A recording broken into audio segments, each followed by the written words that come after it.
जी नाज़रीन, भली कार चवंदासीं ऐं हाणे ज़िक्र कंदासीं मुल्क की सियासी सूरत हाल जो। त मुल्क अंदरि सियासी वायुमंडल में हिकु भेरो ॿीहर हलचल थी रही आहे। इतिहादी हुकूमत जेका दावा करे थी त हुननि मईशत खे संभालियो आहे, मुल्क खे संभालियो आहे, ॾेवाले खां बचायो आहे।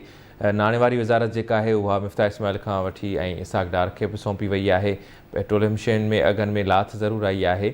मुल्की मईशत किथे हूंदी, उन सां गॾोगॾु जेका सियासी सूरत हाल आहे, पाण उन ते ॻाल्हि ॿोल कंदासीं। त राणा सनाउल्ला जेको वफ़ाक़ी घरू वज़ीर आहे, उनखे ॿीहर गिरफ़्तार करण जो हुकुम ॾिनो वियो आहे। इस्लामाबाद इंतिज़ामिया, इस्लामाबाद पुलिस गुज़िरियल ॾींहं गिरफ़्तारी वारंट जेके आहिनि उहे मञण खां इनकार कयो, उनखे गिरफ़्तार करण जी इजाज़त न ॾिनी। असां इन सॼी सूरत हाल ते तबसरो मालूम कंदासीं, तर्जुमो मालूम कंदासीं। सीनियर तर्ज़ निगार आहिनि अदनान आदिल साहब असांखे जॉइन कयो आहे। अदनान साहब खुश आमदेद कहता हूँ प्रोग्राम में।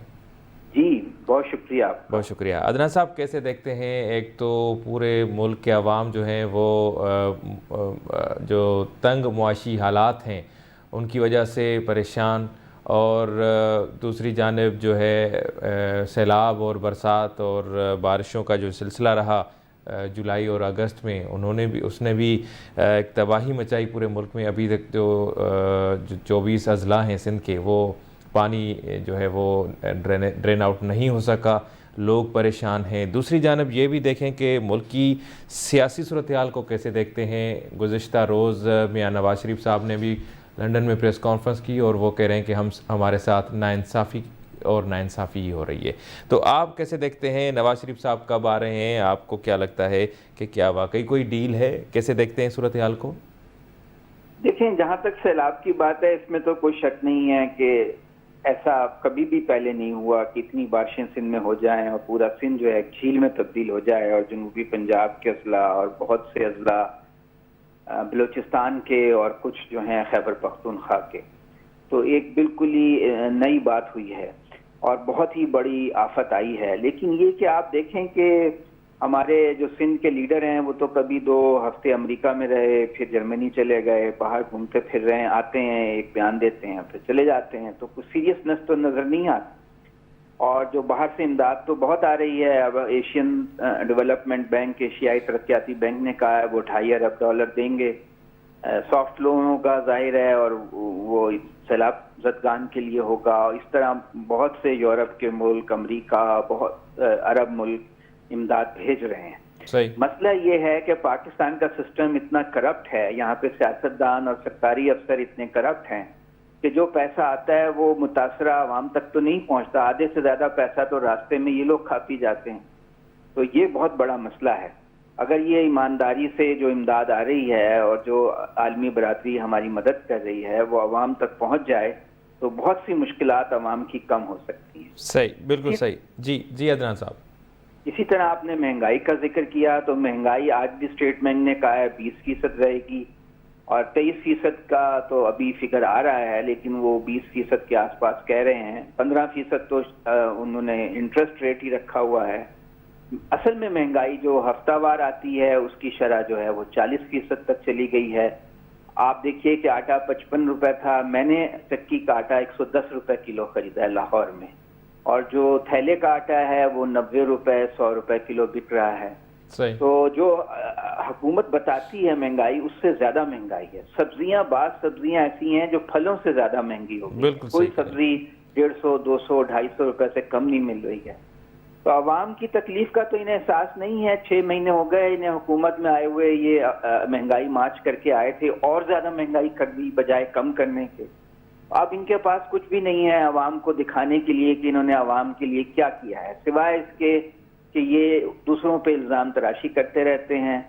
तमाम सियासतदानों ने ये वतीरा बनाया हुआ है कि उन्होंने दूसरों की कमजोरियों की एक लिस्ट बनाई हुई है, उसे याद कर लेते हैं और वो दोहराना शुरू कर देते हैं। आप इन्हें प्रोग्राम में बुला लें, ये दूसरों की जो खामियां और कमजोरियां हैं उनकी तफसील बताना शुरू कर देते हैं। अपना इन्होंने क्या किया आवाम के लिए वो बताने के लिए इनके पास कुछ नहीं। सही। अच्छा अदनान साहब, गुज़िश्ता रोज़ मियां नवाज शरीफ जो साबिक़ा वज़ीर आज़म हैं और क़ायद हैं मुस्लिम लीग नून के, तो उन्होंने प्रेस कॉन्फ्रेंस की है वहाँ पर अपनी साहिबजादी मरियम नवाज़ के साथ, और वो कहते हैं कि हमारे साथ नाइंसाफ़ी हुई और उसके ऊपर फिर नाइंसाफ़ी हुई, और मेरा हक है कि मैं सवाल पूछूं कि मुझे जेल में क्यों रखा गया, और जबकि ये सब कुछ جو ہے وہ الزامات تھے اور وہ جھوٹے الزامات تھے. تو کیا واقعی پی ٹی آئی کہہ رہی ہے کہ نواز شریف صاحب جو ہیں وہ ڈیل کر کے آ رہے ہیں؟ تو کیا واقعی آپ کو بھی لگتا ہے ایسا، یا آپ کو کیا لگتا ہے کہ نواز شریف صاحب ڈیل کر کے واپس آ رہے ہیں؟ اور اسحاق ڈار صاحب جو ہیں وہ بھی آ چکے، انہوں نے قلمدان بھی لے لیا، سینیٹر بھی ہو گئے، اور وہ جو ہیں اب وزارت خزانہ بھی سنبھال رہے ہیں. تو کیا ایسے ہی دن پتہ ہی نہیں چلے گا اور پھر میاں نواز شریف صاحب بھی آ جائیں گے اور سسٹم میں ان ہو جائیں گے؟ دیکھیں جی، ہمیں تو 2019 میں ہی ہمارے سورسز نے بتا دیا تھا کہ ان کا معاملات طے ہو چکے ہیں، اور ان کی جو تاحیات نہلی ہے اسے 5 سال تک محدود کر دیا جائے گا، اور ان کے دوبارہ سیاست میں آنے کے لیے راہ ہموار کر دی جائے گی. اور اسی طرح پھر جو ہے وہ ان کے ساتھ ڈیل کر کے ان کو جیل سے نکال کے ہسپتال میں بہت VVIP طریقے سے رکھا گیا، اور پھر عدالت سے ایک ایسا حکم جاری ہوا جس کی پاکستان کی عدالتی تاریخ میں مثال نہیں ملتی، کہ ایک مجرم کو ملک سے باہر جانے کی اجازت دی گئی. یہ سب کچھ ڈیل کے تحت ہی ہوا، اور اب بھی جو یہ آئیں گے تو ڈیل کے تحت ہی آئیں گے. اسٹیبلشمنٹ کی مرضی کے بغیر یہاں پر سیاسی جو ہے وہ تبدیلیاں نہیں ہوتی. یہ پاکستان کی 70-75 سال کی ہسٹری ہے کہ جو پنجابی اسٹیبلشمنٹ ہے اس کا راج ہے.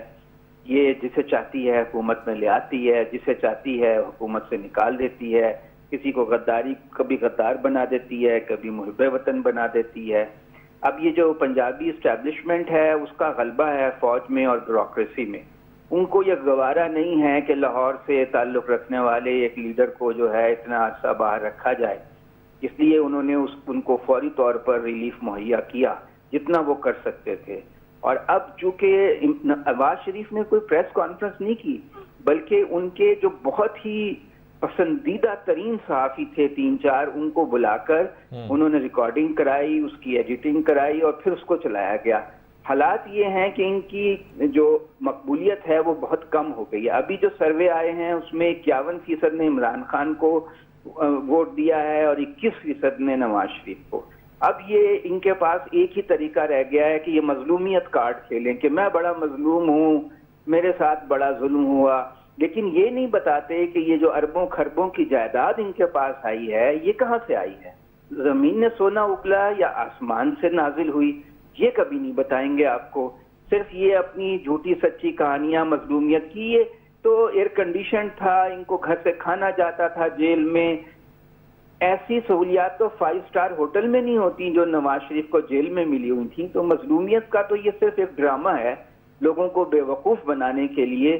یہ 3 دفعہ پرائم منسٹر رہ چکے ہیں، اب بھی 6 مہینے سے ان کی حکومت ہے بالواسطہ اپنے بھائی کے ذریعے. آپ بتائیں کوئی ایک کام ایسا کیا ہے جس سے عوام کو ریلیف ملا ہو؟ صحیح. اچھا عدنان صاحب، پی ٹی آئی چیئرمین کے حوالے سے اگر ہم بات کریں تو ان کا کیا بیانیہ جو ہے وہ سائفر کے حوالے سے جو تھا، اور پھر آڈیو لیکس بھی آئیں اور ان پر بھی اب تفتیش ہو رہی ہے اور انکوائریز ہو رہی ہیں. تو آپ اس چیز کو کیسے دیکھتے ہیں کہ مسلم لیگ نون کے مقابلے میں کیا عمران خان کی جو مقبولیت ہے اس میں اضافہ ہوا ہے، یا ان کا جو بیانیہ ہے اس نے عوام نے اس کو رد کر دیا ہے؟ کیسے دیکھتے ہیں عادل صاحب؟ تو اس وقت پنجاب میں مجھے نہیں معلوم ان کی کیا پوزیشن ہے، لیکن پنجاب اور خیبر پختونخوا میں اس وقت عمران خان کی مقبولیت کی بہت تیز لہر چل رہی ہے. اور ایک صحافی ہونے کے ناطے میں 32 سال سے صحافی ہوں، پہلے بھی آبزرور تھا سیاست کا.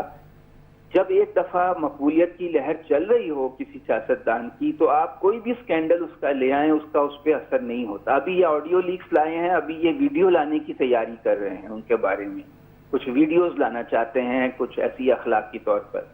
لیکن اب تک تو ان کی جو آڈیوز ہیں اس سے عمران خان کی مقبولیت پہ اثر نہیں پڑا، اور کبھی پڑتا بھی نہیں. یہ بے نظیر بھٹو کی بھی ایسی تصویریں شرمناک قسم کی انہوں نے بانٹی تھیں جب بے نظیر بہت پاپولر تھیں ان کا مقابلہ کرنے کے لیے. اور پنجابی عصبیت کا نعرہ لگایا تھا، جاگ پنجابی جاگ تیری پگ نو لگ گیا داغ. یہ نعرہ نواز شریف نے بلند کیا تھا بے نظیر کو کاؤنٹر کرنے کے لیے. لیکن بے نظیر پاپولر تھیں اور یہ ان کا منصفانہ الیکشنز میں کبھی بھی مقابلہ نہیں کر سکے، اور ہمیشہ دھاندلی کے ذریعے اسٹیبلشمنٹ نے ان کو بے نظیر کے مقابلے میں جتوایا. اب جتنا ووٹ بے نظیر بھٹو کا تھا اور نوجوان نسل وہ عمران خان کی طرف چلا گیا ہے، جب کیونکہ पंजाब की आवाम ने बेनज़ीर भुट्टो को तो कबूल किया था, लेकिन उन्होंने आसिफ जरदारी को कबूल नहीं किया। तो जितना पीपल्स पार्टी का वोट था वो इमरान खान को जा चुका है, और जो नई नस्ल है उसकी गालिब अक्सरियत इमरान खान की तरफ है। अब तक उनका बयानिया कमज़ोर नहीं हुआ, आइंदा आने वाले दिनों में क्या होता है ये मैं कह नहीं सकता। बहुत शुक्रिया अदनान साहब, आपने हमें टाइम दिया। नाजरीन, प्रोग्राम जारी है, वठूं था ब्रेक।